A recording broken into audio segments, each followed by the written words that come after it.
Hello, you beautiful creatures. My name is Small Sarah, and this is my big healing journey. Today I'll be bringing you the third and final episode of my Time to Let Go series. In the second video of that series, I ended by telling you that this video would be a clip show of all of the things that I'm going to be getting rid of, and that I would show you guys a blooper reel of all of the things that happened in between my first video and the second video. But I've decided to do things a little bit differently today, because I have a confession to make. I've been fighting with myself whether I wanted to do this publicly or not, or just do it quietly, but I decided, hey, I've got a YouTube channel now. Let's just do this thing. If I made this channel to share my healing journey with you guys, this is probably the juiciest part of it. You guys ready for that big confession? So, most of you know me as Sarah Fahina. Well, I'm here to tell you today that that's not my name. My name is actually Sarah Kamer. I've gone by this alias for about a decade now, and it's time to let it go. Sarah Fahina doesn't fit into my life anymore. I've been battling with this fact for about a year now, and it's finally time to say goodbye. My whole life, I always wanted to be somebody that I wasn't, because I was constantly told by every adult in my life as a child that my life would suck. Every doctor, intern, nurse, or practitioner that I came in contact with when I was a child had something negative to say about how my life would be as I got older. I was constantly told things like, you'll never have a successful relationship. It'll be hard to find someone who will commit to you. It'll be hard to find friends. It'll be hard to find employment. It'll be hard to keep employment if you do find it, and it'll be hard to live a normal life. You probably will be in a wheelchair by the time you're 8, and if not, at least by the time you're 20. By the time you're 20, your body's going to be that of an 80-year-old. The crappy part of it all is it wasn't just doctors that were telling me this. Almost every single adult in my life, including my mom and sometimes my dad, would reiterate these things to me. As you can probably imagine, being told all of these things at such a young age would definitely make you want to be someone other than yourself. So I did absolutely everything in my power to be something other than what they told me I would be.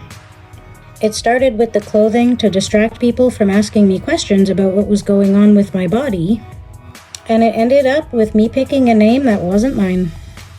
And all of this started at just 10 years old. When I was 10, I chopped off all my hair and dyed it orange. My mom was very supportive, and she was also a hairdresser, so she did that for me. Neither one of us really understood at the time what was going on, but that was actually me starting the phase of being someone other than me. I was still in there somewhere. I was just hiding.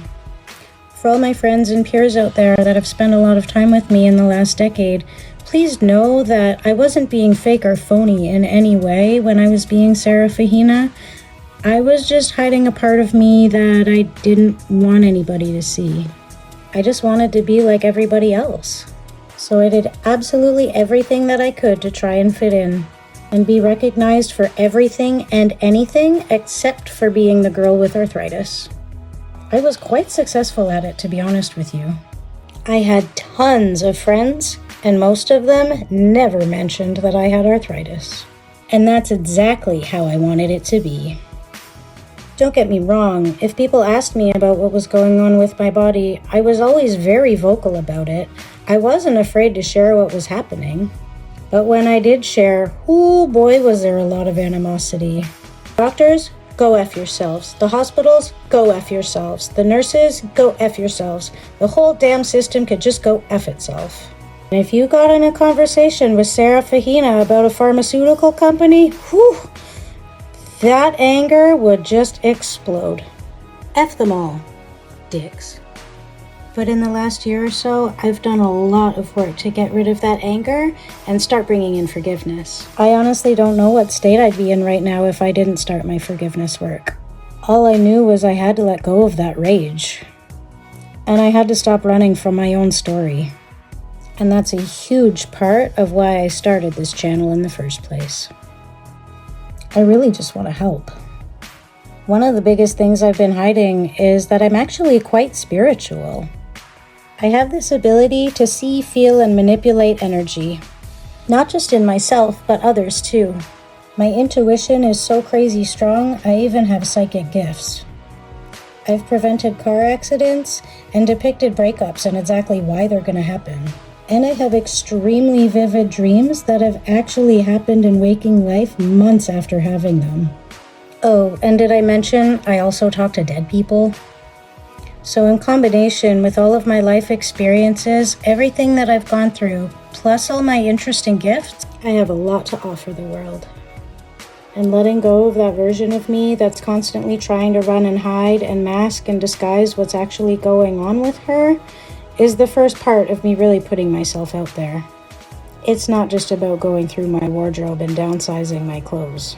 This is really about stepping into my authentic self and my true nature.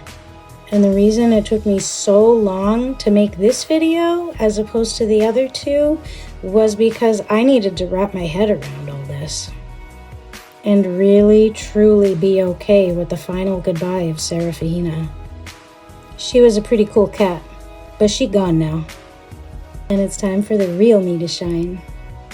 So if you're vibing on the things that I've said today and you really like this video, give it a thumbs up and go ahead and subscribe to my channel. Because I can promise you this, we got a lot more healing to do. And if you're one of those people that was looking forward to my clip show of all of the things that I'm getting rid of, please feel free to send me a private message and I'd be happy to share the photos with you. But for now, I don't think I'm gonna make that video. I think it's just time to move on. And to be honest, my bloopers was mostly just me being frustrated and having a bad time, trying to avoid the task of letting go of this alias. I didn't like the energy behind it, and I think that's why I never posted it. So I apologize if that's something that you guys were looking forward to. I really appreciate you guys joining me today. Stay beautiful, my lovelies. Bye.